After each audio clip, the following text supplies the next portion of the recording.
Hi friends, आज मैं करूँगी वेगा से क्रिम्पिंग और आपको मैं दिखाऊंगी कैसे क्रिम्पिंग किया जाता है। मेरा वेगा का 3-in-1 मशीन है जिसमें तीनों चीज़ होता है, कर्लर है, स्ट्रेटनर है एंड क्रिम्पिंग है। तो आज मैं आपको दिखा रही हूँ कैसे किया जाता है। सबसे पहले मैं फ्रंट से बालों को 2 भागों में डिवाइड करूँगी इस तरह से। उसके बाद पतले सेक्शन में लेके मैं क्रिम्पिंग करना स्टार्ट करूँगी। अब मैं जड़ से थोड़ा सा बाल छोड़ के मैं इस तरह से दोनों साइड से प्रेस करते हुए क्रिम्पिंग कर रही हूँ।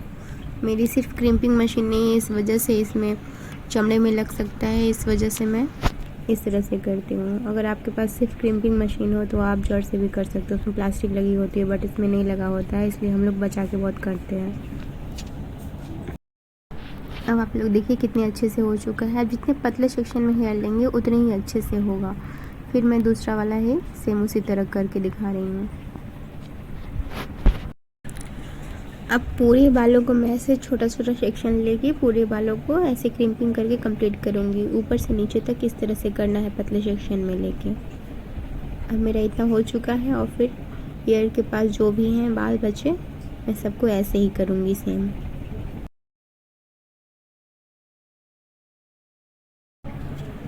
अब इधर एक साइड के हेयर को कंप्लीट कर चुकी हूँ। अब दूसरे साइड के हेयर को मैं करके दिखा रही हूँ।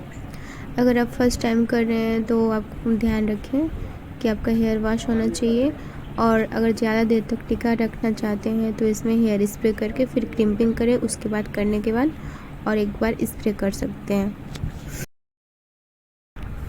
पतले पतले सेक्शन में लेने के बाद सारा मेरा कंप्लीट हो चुका है, आप लोग देख ही सकते हैं फ्रंट से। अब मैं फ्रंट से होने के बाद मैं बैक साइड में करूँगी सेम उसी तरह। आप क्रिम्पिंग करके हेयर को ऐसे खोल के रख सकते हो और क्रिम्पिंग करने के बाद आप डिज़ाइन भी कर सकते हो। चाहे जो भी हेयर स्टाइल करना चाहो तो सब कुछ हो सकता है इसमें। और आप देख सकते हैं मेरा फाइनल रिजल्ट कैसा आया है। मैं पूरा कंप्लीट कर चुकी थी और आप लोग देख सकते हैं कि कितना सुंदर दिख रहा था। अगर आपको मेरा वीडियो पसंद आया हो तो लाइक करें, शेयर करें, सब्सक्राइब करें। Thank you.